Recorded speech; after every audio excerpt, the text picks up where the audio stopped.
Hey YouTubers, X Factor here with some nose hair canals domination on some rush defense with the AA Mobile. And I got a couple tips as you watch this gameplay. Number one, become a master baiter. Let them think they're safe, get close so you've got a great shot and can absolutely destroy them, whether it's the Venom with a repair person or the little bird. Prioritize your targets. Air first always. If not, everything else is just going to run train on you. When those two are down, the third most valuable target is the Amtrak. This doesn't do a lot of damage, but it can out-damage the people repairing. And last but not least, don't waste this thing on infantry unless 2 or 3 of those targets are down and you can sneak up, suppress them, and help take out some clumps of infantry, which you'll see. And lastly, know when to get out of dodge. Lose a couple points, get back. Don't lose this thing. Don't get it destroyed. But that's not why we're here. Today's exciting news, if you're a PC enthusiast, I know everything's been about Xbox the last couple of days and PS4. Well, the new Nvidia GTX 780 has hit the market. That's it right there. It's Titan's little brother, and there's a lot of similarities. And we're going to go over the Battlefield 3 benchmarks that have been featured on the internet. Before we get into the facts and the figures of the Battlefield 3 benchmark, let's talk about the test system, which is very important. You can be CPU bound. If you've got a single or dual-core processor, no matter what video card you have in, you're going to have a bad time and just get really crappy frames. So what's the test system? Ridiculous. i7-3960 Extreme running at 4.6. I highly doubt they're going to have a CPU bottleneck. So this is a true GPU test. So let's talk about the card itself. It runs on the big GK110 chipset that's in many of Nvidia's current cards on their current lineup. Next, it has 7.1 billion transistors and 3 gigabytes of the brand new shiny GDDR5 RAM. So you'd think this thing's a power hog, right? Well, not exactly. It actually surprised me. It doesn't use a lot of power. It does, though, have 2 different power connectors. One is a 150-watt 8-pin PEG. The other one's a 75-watt 6-pin PEG. And don't forget, you can pop another 75 to like 150 through your PCI slot from the mobile. But what does this thing use under load? 250. And this card's meant to be overclocked. That's the nice thing about most of these cards out there, whether it's AMD or Nvidia. You can really put the screws to it and get even more performance out of it, but with that comes power requirements. So what do they recommend if you're running a single GPU GTX 780? Just a 550. That's not bad. So a lot of you guys will be able to upgrade right now and not really have to worry about your power supply. So with all that horsepower, this thing's got to be really noisy, right? Well, surprisingly, it's not. Let me give you a couple cards to compare it to. Under idle, it runs 37 decibels. That's the same level as a 7990, a 650 Ti, a 7870, or a GTX 560. That's pretty quiet. Now, how about load? Well, it's 3 decibels higher at 40. Not a huge jump, and it's not going to sound like a hairdryer in your case. Now, that's the same as a GTX 580, a 7750, and a GTX 570. What's 1 decibel quieter?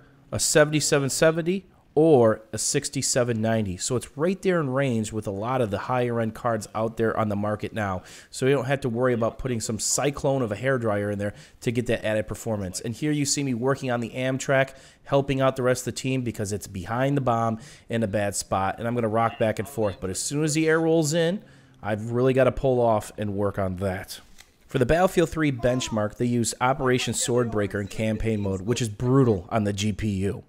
They also took ultra settings and jacked everything as high as it can go. So if you want to prove upon these frames, you can easily lower some of the frame hogs with having a minimal impact on what you see on your precious pretty screen.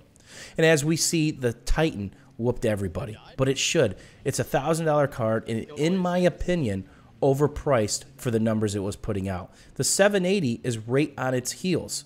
95 frames in 1600 by 1200 on average, and 80 in 1920 by 1200. These are high resolutions, and those are nice fluid numbers to be able to play Battlefield 3 with. And the 7970 did very well for the amount of money that is being sold for. That's a very solid card, and I would be hard-pressed to not recommend that to anybody out there if they're on a budget. How about we look at one less benchmark, which puts in comparison a lot of the cards on the market right now, whether you're a Radeon fan or an Nvidia fan. And again, this is Battlefield 3, an Ultra with everything cranked through the roof, running a crazy resolution of 2560 by 1440. That is a ton of pixels to push power through. And hands down, the 7990, the dual GPU card, is the breadwinner Nvidia's dual GPU card, the 690, is right behind it. Now, let's talk about single GPU cards. The Titan was the flagship card at $1,000. That's a lot of money for what they're asking for, unless you had a specific use, you want to run around with a smaller case and run a single card. 59 frames versus 55. That's nipping on their heels. Now, how about stuff that's more affordable, that's more commonplace on the market? The 7970 is running 42 frames, just like the 680. The 670 series, which I run SLI on my computer, if I only turn one on at these crazy resolutions, I'd only get 39 frames. I'd be crying a lot, because to me, that's like playing in a slideshow. And you can look at this and see how it compares. There is a sizable gap. So is this one of those cards that comes maxed out from the manufacturer, or does it have room to overclock and squeak out even more performance for the dollars you just threw down? The good news is, yes, you can. There's a new built-in boost mode which can help you configure temperature targets. What can this thing hit? Well, you can get an instant 10% performance boost by hitting 1100 megahertz easily. It can also hit 1150 to 1175 depending on your temperature, power draw, load, and of course, temperatures based on how easily you're moving air or water around. And for a card with 7 billion transistors, that's pretty powerful, I would say. So what's the manufacturer asking for this card? If you're in Great Britain, 550 pounds. US, 650 buckaroos. Europe, on the euro, 540. It's got a decent value for the dollar, but there are better deals out there, especially if you're a value shopper. Pick up an AMD card or pick up a 600 series card because they should get just a little less expensive. But if you want the pretty powerful flagship card, this might be the one to go for, and I'm probably going to pick one up. What would I honestly rather pay for this card? I think the value in this card is anywhere from $500 to $550, but you're paying for flagship. New model, new toy, it's going to be expensive.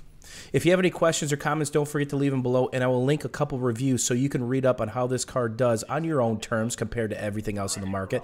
How about Far Cry 3? Chews it up, spits it out, and asks for a second and third helping.